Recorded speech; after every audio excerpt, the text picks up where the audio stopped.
जय भोलेनाथ गाइस। मैं ऋषि गौतम को गो हत्या का दोष और श्री शिव महापुराण में इस कथा का उल्लेख है, तो वीडियो को शुरू करते हैं।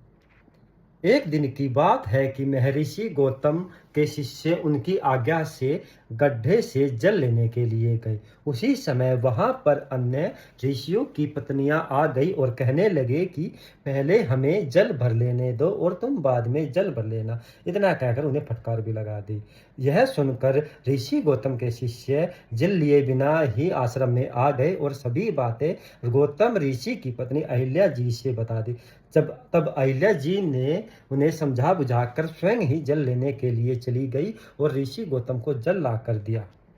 इस पर अन्य ऋषियों की पत्नियों ने अपने पति से कहा कि अहिल्या हमें जल भरने नहीं देती। वो कहती है कि इसे मेरे पति ने वरुण देव से तप करके वरदान में पाया था, इस पर तो हमारा अधिकार है।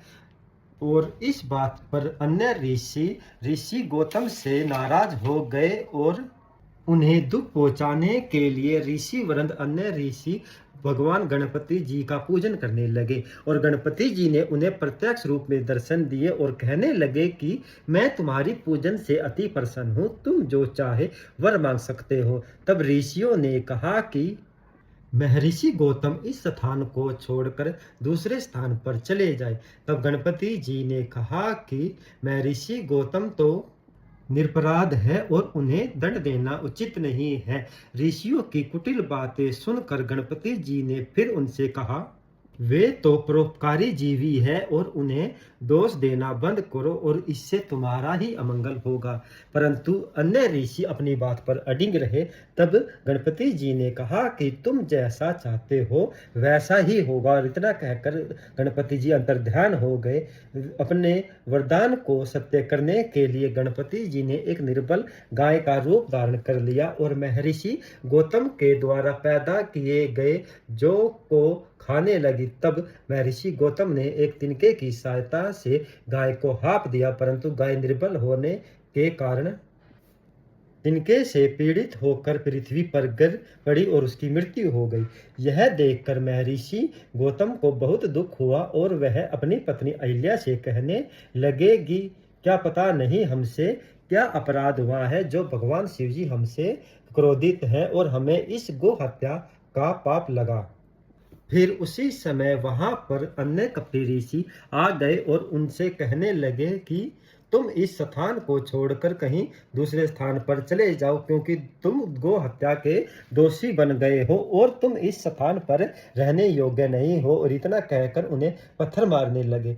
तब महर्षि गौतम दुखी होकर अपनी पत्नी अहिल्या जी और अपने शिष्यों के साथ एक कोस दूर दूर जाकर रहने लगे।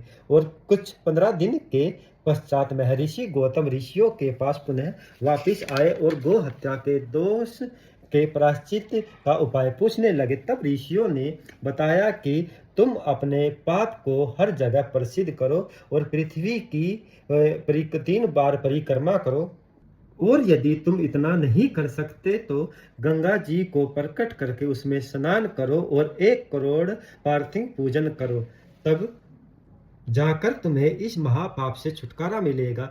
ऋषियों की आज्ञा से महर्षि गौतम अपनी यात्रा के लिए चल पड़े। उन्होंने पहले ब्रह्मगिरि पर्वत की परिक्रमा की, फिर पार्थिव लिंग बनाकर भगवान शिव जी की पूजन करने लगे और साथ में उनकी पत्नी अहिल्याबाई भी भगवान शिव जी की एकार्चित होकर पूजन करने लगी।